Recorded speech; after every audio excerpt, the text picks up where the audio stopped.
Morning School of Light. We are in Job chapter 37.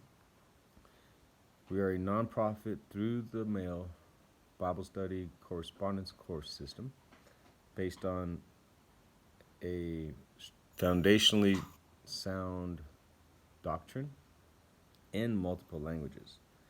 We're in the book of Job, chapter 37. Let's hop right to it. At this, my heart pounds and leaps from its place. Listen to the roar of his voice, to the rumbling that comes from his mouth.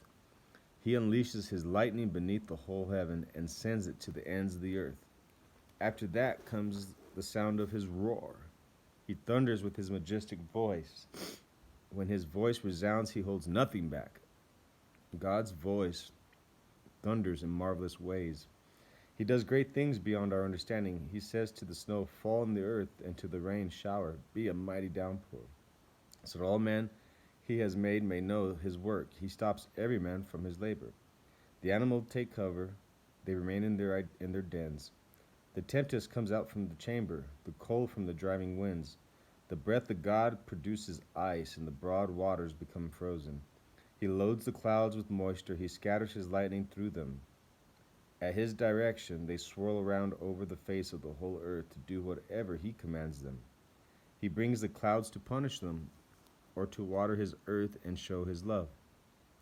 Listen to this, Job. Stop and consider God's wonders. Do you know how God controls the clouds and makes his lightning flash? Do you know how the clouds hang poised? These wonders of him who is perfect in knowledge? You swelter in your clothes when the land lies hushed upon the south wind. Can you join him in spreading out the skies, hard as a mirror of cast bronze? Tell us what we should say to him.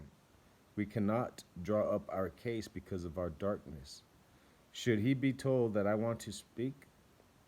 Would any man ask to be swallowed up? No, correction. Now no one can look at the sun, bright as it is in the skies, after the wind has swept them clean. Out of the north he comes in golden splendor. God comes in awesome majesty. The Almighty is beyond our reach and exalted in power. In his justice and great righteousness he does not oppress. Therefore, men revere him, for he does not have regard for all the wise in heart. Chapter 37. I think the most beautiful verse in this whole thing. The Almighty is beyond our reach and exalted in power. In his justice and great righteousness he does not oppress. God is the opposite of oppression. Jesus is the perfect example. It's more about him coming into the valley of darkness and bringing people good light. Those who were oppressed and burdened in the valley of darkness have now seen the great light. Oppression is not God's plan for man.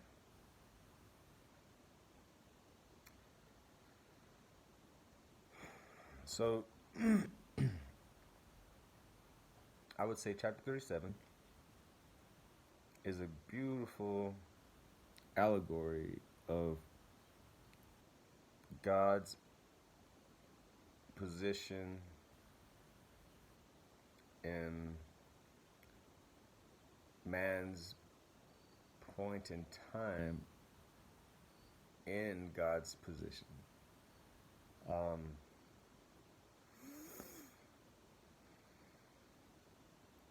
And what I see is God being a constant, and then man having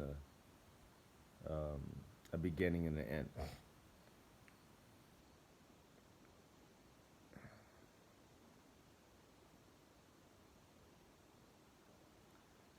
Kind of saying or showing God is going to stay there. He's the constant, and we are passers. We are passerbys. We pass through this. We pass through. God is consistent. Lots of examples of God's